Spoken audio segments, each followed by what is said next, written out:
What's up, everybody? Good morning.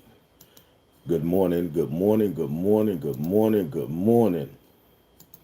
This is a wonderful day. This is a wonderful day. And I hope you and your family is doing great. I hope you and your family is doing great.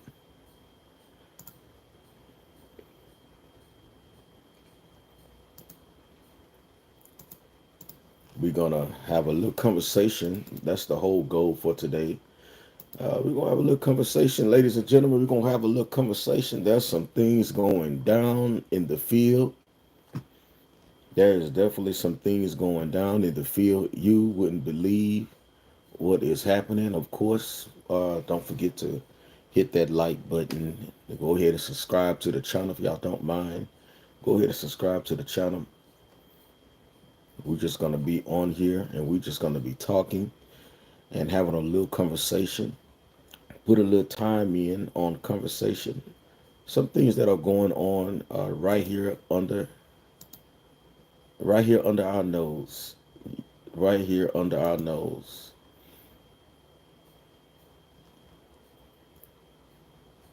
There are so many things right now that is happening. You just wouldn't really believe. You wouldn't really believe. We have brother Al Sharpton.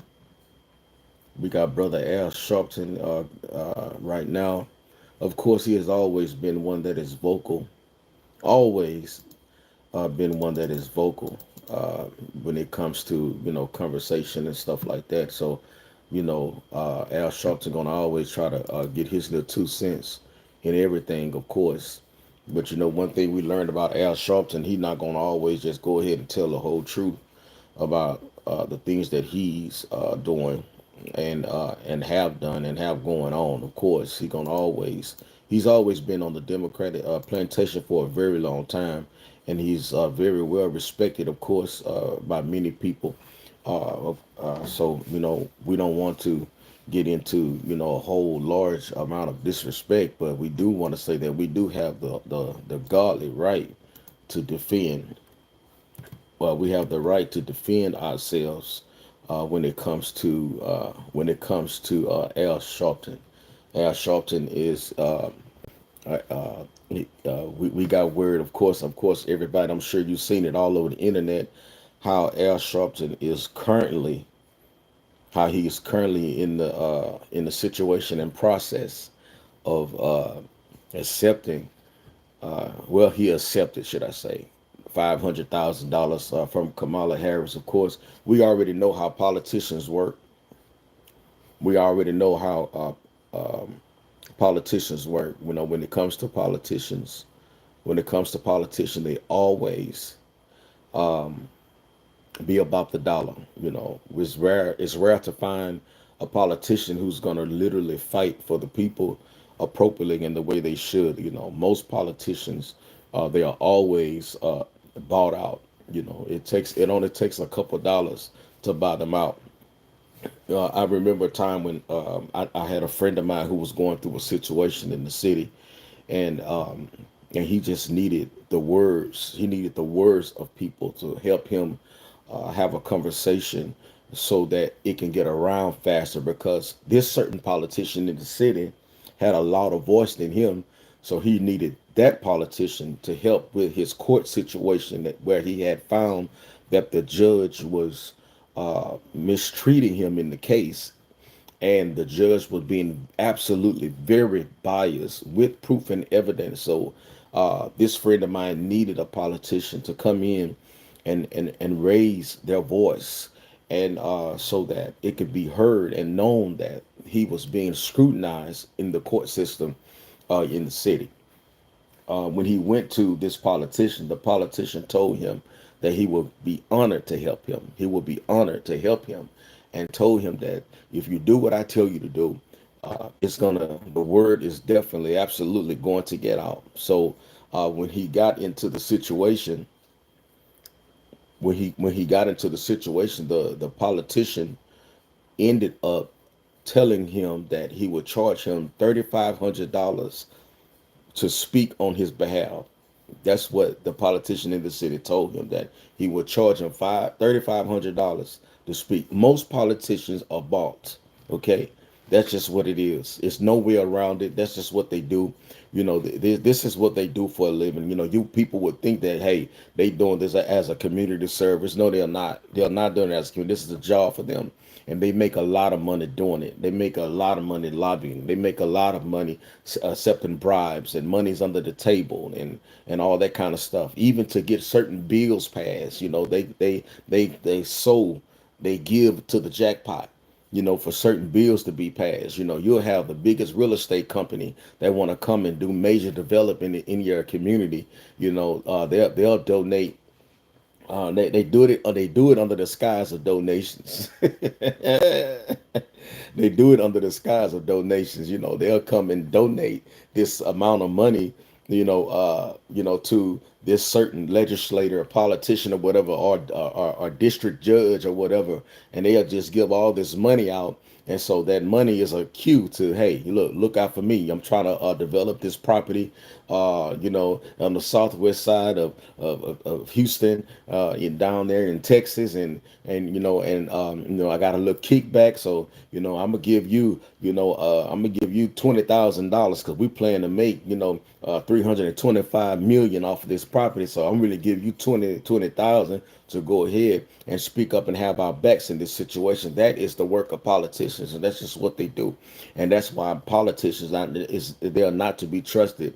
If you were to ever get in a situation where you need the voice of a politician, it's all about the dollar. And nowadays, not just the dollar, it's all about the clicks. It's all about what they can do and what they can get out of it. So that's where we at. Al Sharpton has been one of those people for many years. He's Democrat. I have listened to Al Sharpton talk many times, and it makes me sick to my stomach to hear some of the stuff that he say. Al Sharpton is one of those guys that our mothers and grandmothers listened to and trusted his word. And his whole philosophy has always been democratic, always. And it's amazing how people would like to deem him as such a great man, but at the end of the day, what has Al Sharpton done that has impacted the black community, besides giving a voice in the media? Okay, besides giving a voice in the media, what is it that people can personally say? Of course, he have done stuff in his community. I understand all of that, but Al Sharpton is not a community guy. He is a national guy. Okay, so on a national level, what have you done? For your own people. First of all, so we kind of like in that situation where it's not to knock Al Sharpton as a man. It's not to knock his career, but we definitely want to knock his philosophy when it comes to things, because you didn't tell nobody that you accumulated that 500 racks from Kamala Harris. You didn't say nothing about that. Why is it that you're so vocal when it comes to politics and come to things, but you weren't vocal about that? You didn't open up your big mouth, okay? Your big mouth and your skinny legs with your big head. You didn't do none of that. You didn't open up your mouth not one time when it came to that. But you quiet. And you're quiet when it comes to this cash that you accepted, okay? And check out the disrespect. Good morning. Y'all, get y'all a cup of coffee this morning. It's early in the morning. I hope that most of you are having a great day. I hope your day is blessed and highly favored. We're just having a conversation. Hit that like. Subscribe to the channel. Help me out. Subscribe to the channel and come on in. Please keep in mind, on this channel, we don't play disrespect. We don't play all of that. If you can't come in and have a decent conversation, you can go ahead and move on, and we'll get you out of here. And I'd rather have no views than tolerate disrespect from people. That's fine. You have to go somewhere else and find somebody to play with. Okay, like there's a couple people on here right now. I'm about to hide them right now before he even gets started. Okay. All right. So what's crazy is, I'm gonna tell you something, y'all. What's crazy is he's decided he has decided to hold a rally, MLK. Okay, He has decided to hold a MLK rally on the same day as Trump inauguration. Okay, Al Sharpton has decided to run an MLK rally on the same day as Trump inauguration. The Reverend Al Sharpton has decided to do this. Now, this is crazy that you decided to want to do that when it's very absolutely unnecessary for you to do that. But he just feel like that's his mode of disrespect. Okay, he's gonna shoot his disrespect out there just like that because he feels like that if he can go ahead and do this would kind of like say something. But sir, what a lot of black people don't want to realize that they never talk about, Martin Luther King was a Republican. That's what they don't want to talk about. Martin Luther King was a Republican. That's what it is. That's what he was. So for you to hold a MLK rally, you got to keep in mind Martin Luther King was the same man. It was the same man who made a famous statement. Hold on. Okay, I'm going to read the statement to you.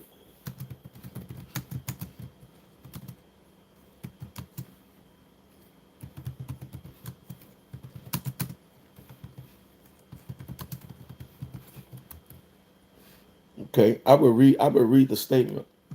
Martin Luther King said that I feel I led my people to a burning house. It is attributed to Martin Luther King expressing his fear that by advocating for integration, he was essentially leading Black Americans into a society that was still deeply racist and unjust. That's just what it is.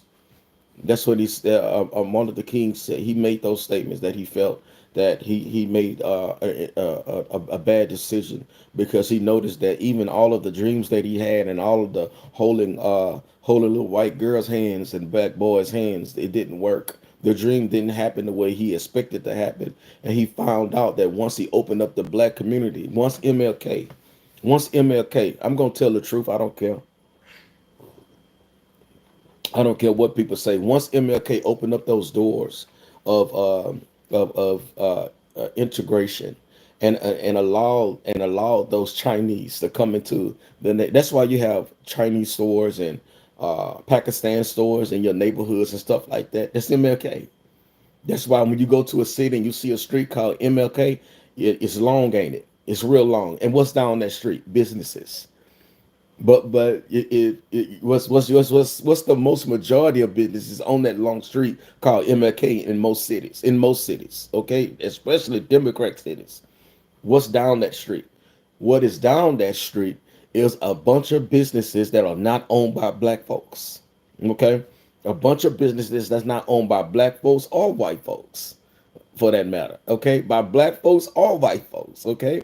Okay, so every time you see that, you will see that that was the work of Martin Luther King, because that's what his agenda was. His agenda was to bring in integration, to bring in everybody just to be friends, everybody hold hands. Come and start your businesses in the black community. We need milk, we need bread, we need eggs, we need Pampers overnight. Y'all come over here, and then y'all come on, and we're gonna come together as one. We're gonna stop all of this racism. We're gonna stop all of this talking crazy. We're gonna stop all of the foolishness, and we're gonna bring everybody together at one time. And then we're gonna join together and hold. I have a dream. Okay, we're gonna have that dream. We're gonna make sure that whatever dream that I have had when I was asleep, when I woke up, I want to fulfill exactly what I saw in my sleep. And what Martin Luther King saw was a fairy tale. It never happened, because it even got worse. The racism got worse. Okay, and even while Martin Luther King was being a Republican, even while he was being a Republican, he still had his personal issues of his own. So for Al Sharpton to turn around and try to celebrate Martin Luther King Day on the day of a presidential inauguration, that's his mode of disrespect. And I'm quite sure that a lot of people is on his Democratic side. I know that his Democrat side. I know a lot of people is on his side. I know a lot of people feel like, you know what, hey, this all good. This is what it is what it is, and that's okay.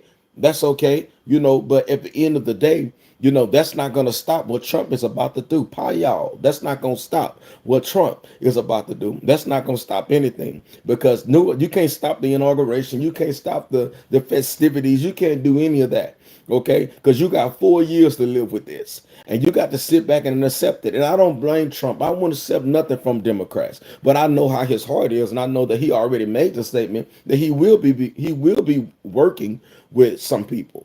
He will be doing that. But at the end of the day, is it really worth it? Nope. Because, you know, they're disrespecting the way that they're handling things right now. I wouldn't even bother with it. But hey, ladies and gentlemen, I'm going to go ahead and get off the line. I put in my 15 minutes. I just wanted to come over here and have a little conversation. I'll be back for another 15 minutes and we're going to go live. We're just going to talk about some more stuff. I appreciate everybody. Don't forget to hit the like, subscribe, listen to the replay, and we'll definitely tune back in as the day go by. Appreciate it. Peace. We gotta go.